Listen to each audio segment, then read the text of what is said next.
아시아에서 주목받는 혈당 조절 식품 중 한 가지를 꼽으라면 저는 그런데 이 식물이 최근에 과학적으로 그 효과가 입증되면서 주목받고 있습니다.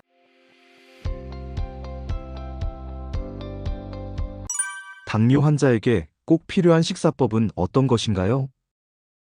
식사의 순서를 바꾸는 것만으로도 혈당 조절에 큰 도움이 됩니다. 우리가 흔히 밥이나 빵 같은 탄수화물을 먼저 먹는 습관이 있는데요. 이 순서가 혈당을 급격하게 올리는 주된 원인입니다. 그래서 저는 거꾸로 식사법, 즉 식사 순서를 바꾸는 방식을 추천드립니다. 거꾸로 식사법이 효과를 발휘하는 이유를 단순화시키자면 두 가지로 요약할 수 있습니다. 첫 번째는 식이섬유의 보호막 역할입니다. 식사 전에 채소를 먼저 먹게 되면 채소에 들어있는 식이섬유가 위에 먼저 도착해서 일종의 보호막을 만들어줍니다. 그 결과 뒤따라 들어오는 음식, 특히 탄수화물의 흡수를 천천히 되게 만들어서 혈당이 급격하게 오르는 것을 막아줍니다. 두 번째는 인슐린 반응을 미리 시켜주는 효과입니다. 채소 다음에 단백질이나 지방을 먹게 되면 인슐린이 미리 조금씩 분비됩니다. 이게 나중에 들어올 탄수화물을 대비하는 데 도움됩니다. 결국 탄수화물이 제일 마지막에 들어오게 되면 흡수 속도가 느려져 혈당이 천천히 오르고 스파이크를 줄일 수 있다는 거죠. 그래서 무엇을 먹느냐보다 어떤 순서로 먹느냐가 가끔은 더 중요할 때도 있습니다. 당뇨가 있거나 혈당 관리가 필요한 분들은 꼭 한번 실천해 보시면 좋겠습니다. 저탄수화물 식품은 당뇨 환자들에게 좋을까요? 우리가 흔히 저탄수화물 식품이라고 하면 혈당이 안전하다고 생각하기 쉬운데요. 여기에 몇 가지 함정이 있습니다. 첫 번째는 GI 지수에만 의존하는 오해입니다. GI 지수, 즉 혈당 지수는 음식 50g을 먹었을 때 혈당이 얼마나 빨리 올라가는지 나타나는 수치인데요. 이 수치는 속도만 말해줄 뿐 양에 대한 개념은 빠져 있어요. 예를 들어 당근처럼 GI 지수는 높은데 실제 혈당을 올리려면 많이 먹어야 하는 식품도 있거든요. 두 번째는 GL 지수, 즉 혈당 부하 지수의 한계입니다. GL 지수는 GI 지수의 탄수화물 섭취량을 곱해서 만든 지표라 좀 더 현실적인 수치라고 알려져 있지만 여기에도 맹점이 있습니다. 예를 들어 GL 지수가 낮은 식품이라도 내가 한 끼에 많이 먹게 되면 혈당에는 영향을 줄 수밖에 없는 거예요. 저탄수화물이라는 타이틀만 보고 무조건 안심하는 것은 위험합니다. 음식의 혈당 영향은 식품의 성질뿐만 아니라 먹는 양, 조리법, 먹는 순서, 그리고 가장 중요한 것이 개인의 혈당 조절 능력에 따라 달라질 수 있기 때문에 저탄수화물 식단이라고 안심하지 마시고 직접 드셔보시고 측정하시면서 여러분들 몸에 맞는 용량을 확인하시는 것을 추천드립니다. GI 지수와 GL 지수를 기준으로 과일을 선정하되 GI 지수가 높은 음식은 일단 피하는 게 맞고요. GI 지수가 낮은 음식이더라도 야 이건 먹어도 되겠다 이렇게 생각하지 마시고 드신 다음 여러분들의 혈당을 측정해 보시면 됩니다. 어떤 당뇨 환자는 이만큼 먹더라도 혈당 스파이크가 나오지 않는데 또 어떤 분들은 같은 용량을 주셔도 혈당 스파이크가 나올 수 있다는 말이에요. 그래서 GI 지수를 너무 맹신하지 마시고 GI 지수에서 낮다고 나온 음식을 주로 드시되 그걸 드시더라도 확인을 하시면서 드시면 됩니다. 왜냐하면 GI 지수를 처음 만들었을 때 어떤 방식으로 만들었냐면 당뇨 환자를 기준으로 검사한 게 아니고요. 건강한 사람들을 모아놓고 그 사람들에게 음식을 먹이면서 측정한 게 GI 지수입니다. 똑같은 음식을 먹어도 건강한 사람이 먹었을 경우는 혈당이 안 올라갈 수 있어요. 같은 음식이고 같은 양이더라도 당뇨 환자가 먹으면 완전히 달라집니다. 그래서 GI 지수를 어느 정도 기준으로만 생각하지 이걸 절대적인 지수다라고 생각하시면 큰 건강상 불이익을 당할 수 있습니다. 운동 부족이 혈당에 미치는 영향은 무엇인가요?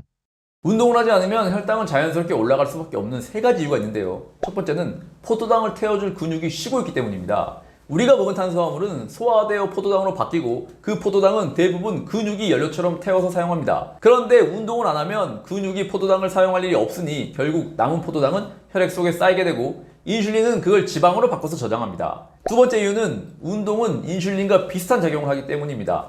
운동을 하면 우리 몸은 인슐린 없이도 근육 속으로 포도당을 들여보낼 수 있는 길이 열립니다. 즉 운동은 혈당을 낮추는 아주 강력한 도구인데 그걸 안 쓰면 몸은 인슐린에만 의존하게 되고 결국 인슐린 저항성이 오고 당뇨병이 가까워질 수밖에 없는 거죠. 그리고 마지막으로 운동을 하지 않으면 근육량 자체가 줄어듭니다. 근육은 혈당을 흡수해주는 저장고 같은 역할인데 이 저장고가 작아지면 작아질수록 당연히 혈당 조절 능력도 떨어지겠죠.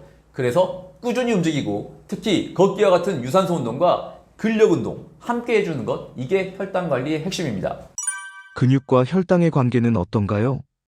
근육은 혈당 조절에서 가장 중요한 장기라 해도 과언이 아닙니다. 왜냐하면 우리가 식사를 하고 나면 혈당이 올라가는데 그 혈당을 가장 많이 흡수해서 사용하는 곳이 바로 근육이기 때문입니다. 첫 번째 이유는 근육이 혈당을 저장하고 태우는 창고이자 연소기 역할을 한다는 겁니다. 우리가 밥을 먹고 나면 포도당이 생기죠. 이 포도당은 간에도 일부 저장되지만 대부분 근육에 글리코겐의 형태로 저장됩니다. 근육량이 많으면 많을수록 이 저장 공간이 넉넉해져 혈당이 덜 치솟고 더 안정적으로 유지되는 겁니다. 두 번째는 근육은 인슐린 없이도 혈당을 받아들이는 능력이 있다는 겁니다. 운동을 하게 되면 인슐린이 없어도 운동 자체가 포도당을 끌어들이는 문을 열어주는 역할을 해줍니다. 즉, 운동은 인슐린 없이도 혈당을 낮출 수 있는 유일한 방법입니다. 세 번째는 근육이 줄어들면 혈당 저장 능력도 같이 줄어든다는 겁니다. 특히 40대 이후부터는 근육이 자연스럽게 감소하는데 이때 아무 대책 없이 방치하면 근육이 줄어들면서 혈당이 올라가는 구조가 됩니다. 그래서 당뇨를 막기 위해서라도 근육을 유지하거나 늘리는 것이 핵심 전략이 됩니다. 그래서 저는 당뇨를 이기고 싶다면 식단과 함께 근육을 챙기세요. 이렇게 항상 강조드립니다.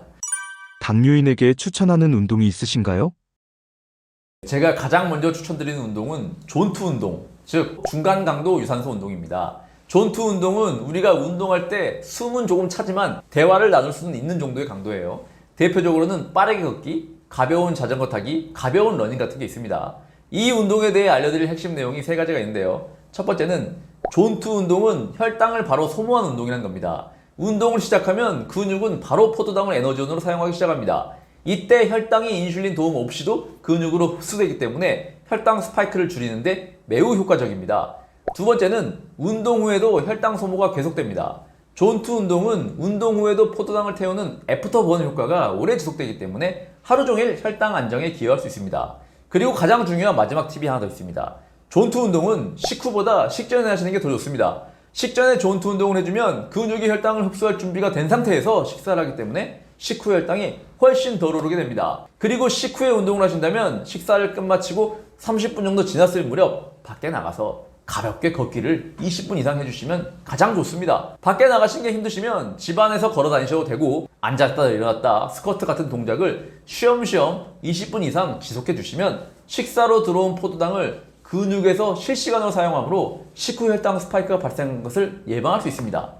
최근 아시아에서 주목받는 최고의 혈당 조절 식품은 무엇인가요?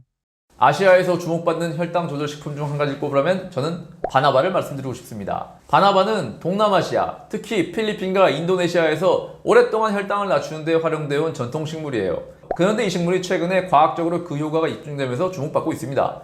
핵심 성분이 코로솔산이라는 물질인데요. 이 성분이 혈당 조절에 세 가지 방식으로 작용합니다. 첫 번째는 식후 혈당 상승을 막는 데 도움을 준다는 점입니다. 우리가 밥이나 빵을 먹으면 혈당이 빠르게 올라가는데 코로솔산은 소장에서 당 흡수를 지연시키고 포도당을 세포 안으로 빨리 밀어넣습니다. 그래서 혈당이 갑자기 튀지 않고 완만하게 오르게 됩니다. 두 번째는 인슐린 감수성을 개선하는 효과입니다. 쉽게 말해서 몸이 인슐린에 더 민감하게 반응하도록 만들어준다는 뜻입니다. 그래서 인슐린 저항성이 있는 사람, 특히 당뇨병 전 단계인 분들에게 적합한 식물성 성분입니다. 세 번째는 대사 개선과 체지방 조절에 긍정적인 영향을 줄 수 있습니다. 코로솔산이 포도당을 에너지로 잘 쓰게 만들어 지방으로 축적되는 걸 줄여준다는 연구들도 있습니다. 바나바는 당뇨 환자분들 뿐 아니라 혈당이 자주 오르내리는 분들 혹은 식후 혈당 스파이크가 걱정되는 분들께 추천할 수 있는 천연 보조식품입니다. 특히 혈당 조절과 체중 관리를 동시에 신경 써야 하는 분들에게도 유용할 수 있습니다.